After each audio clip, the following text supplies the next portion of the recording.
Hi guys, welcome back with me again in the channel. On today's tutorial, I'm going to show you how you can make footers different on each page in Google Docs.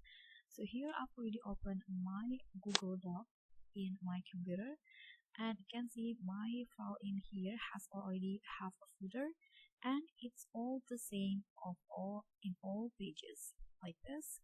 So what you need to do if you want to change it, so I'm going to just make it different, start from this page. So you can just put your cursor in the page that you want to change its footer, go to insert, and now head to break in here and find this section break.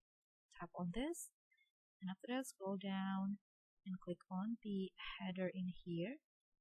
Now you can just uncheck this link to previous, and now you can change the footer to your liking. So I'm going to just write, for example, GN, and now we can see on the next one it will be treated also GN following the previous one.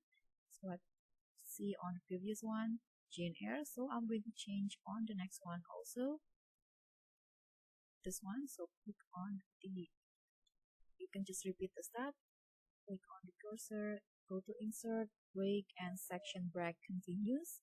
Now go to the footer, double click, uncheck this, and change it to how you like it. That's it. So now you can just repeat the steps to make the footers all of difference. And that's all for me. Thank you so much for watching. Don't forget to like, comment, and subscribe. Also click on the thanks. Bye.